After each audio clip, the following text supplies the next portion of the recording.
नमस्कार। आज हम बात करेंगे एक ऐसे वैज्ञानिक की जिन्होंने सिर्फ गणित का इस्तेमाल करके यूनिवर्स के सबसे बड़े रहस्यों में से एक को सुलझा दिया।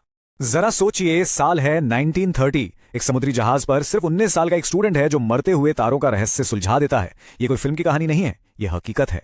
और ये कहानी है सुब्रमण्यम चंद्रशेखर की। तो सवाल ये उठता है कि जब तारों का फ्यूल मतलब उनका ईंधन खत्म हो जाता है और वो मर जाते हैं, तो आखिर उनका होता क्या है?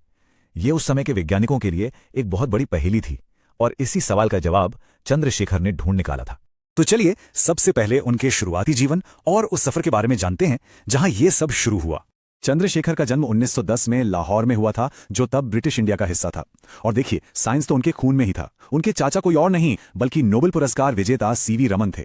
वो खुद इतने होनहार थे कि मद्रास के प्रेसिडेंसी कॉलेज से पढ़ाई के बाद उन्हें 1930 में सीधे कैम्ब्रिज यूनिवर्सिटी की स्कॉलरशिप मिल गई। और बस यहीं से शुरू होती है उनकी उस सबसे बड़ी खोज की कहानी, जिसे आज दुनिया चंद्रशेखर लिमिट के नाम से जानती है। अच्छा, चंद्रशेखर के काम को समझने के लिए पहले हमें व्हाइट ड्वार्फ या श्वेत वामन को समझना होगा। ये क्या होता है? असल में ये एक ऐसे तारे का बचा हुआ कोर है जिसका सारा न्यूक्लियर फ्यूल जल चुका है और ये बहुत ज्यादा बहुत ही ज्यादा घना होता है। अब सोचिए कि एक व्हाइट ड्वार्फ के अंदर ना एक तरह की जंग चल रही है। एक तरफ है ग्रेविटी यानी गुरुत्वाकर्षण, जो तारे को अंदर की तरफ कुचलना चाहती है, और दूसरी तरफ है एक क्वांटम मैकेनिकल फोर्स जिसे इलेक्ट्रॉन डीजेनरेसी प्रेशर कहते हैं। ये बाहर की तरफ धक्का देकर तारे को ढहने से रोकती है। तो उसी समुद्री सफर के दौरान चंद्रशेखर ने अपनी कैलकुलेशंस की और वो एक निर्णायक नंबर पर पहुंचे, एक ऐसा नंबर जो सब कुछ तय करने वाला था। यह है चंद्रशेखर लिमिट। उन्होंने पता लगाया कि अगर किसी व्हाइट ड्वार्फ का वजन मतलब उसका मास हमारे सूरज के मास से 1.44 गुना से ज्यादा हो जाए, तो वो जो बाहर की तरफ धक्का देने वाली फोर्स है ना, वो ग्रेविटी के सामने हार जाएगी और वो तारा अपने ही वजन के नीचे ढह जाएगा। बस यही है चंद्रशेखर लिमिट। और इस एक लिमिट से ना तारों का भविष्य तय हो जाता है।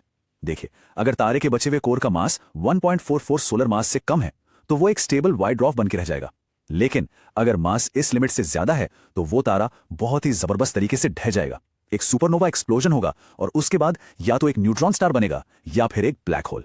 अब आप सोच रहे होंगे कि इतनी बड़ी खोज के बाद तो सबने उनकी तारीफ की होगी, लेकिन ऐसा नहीं हुआ। असल में उनके इस आइडिया को बहुत ज्यादा विरोध का सामना करना पड़ा। साल था 1935। रॉयल एस्ट्रोनॉमिकल सोसाइटी की एक मीटिंग चल रही थी। चंद्रशेखर ने अपनी फाइंडिंग्स सबके सामने रखी, लेकिन उस समय के सबसे बड़े एस्ट्रोफिजिसिस्ट सर आर्थर एडिंगटन ने भरी सभा में उनके काम को खारिज कर दिया। एडिंगटन ने तो यहां तक कह दिया, मुझे लगता है कि प्रकृति का कोई नियम होना चाहिए जो एक तारे को इस बेतुके तरीके से व्यवहार करने से रोके। मतलब उन्हें यह आइडिया इतना अजीब लगा कि वो मान ही नहीं पा रहे थे कि ऐसा सच में हो सकता है। अब क्योंकि एडिंगटन इतने बड़े साइंटिस्ट थे तो उनकी बात का वजन भी था, और नतीजा ये हुआ कि चंद्रशेखर की थ्योरी को दशकों तक किसी ने गंभीरता से लिया ही नहीं। एक युवा साइंटिस्ट के लिए यह बहुत बड़ा झटका था, पर उन्होंने हार नहीं मानी। इस पूरे विवाद के बाद चंद्रशेखर ने उस टॉपिक पर काम करना छोड़ दिया और उन्होंने अपना ध्यान फिजिक्स के दूसरे एरियाज पर लगाया। और ये उनके शानदार करियर की बस एक शुरुआत थी। उनका काम करने का तरीका भी बड़ा कमाल का था। वो क्या करते थे कि हर 10 साल में फिजिक्स की एक नई फील्ड पकड़ते थे। जैसे 30 के दशक में तारों की संरचना, 40 के दशक में तारकीय गतिकी, 50 के दशक में रेडिएटिव ट्रांसफर, और ऐसे ही आगे भी।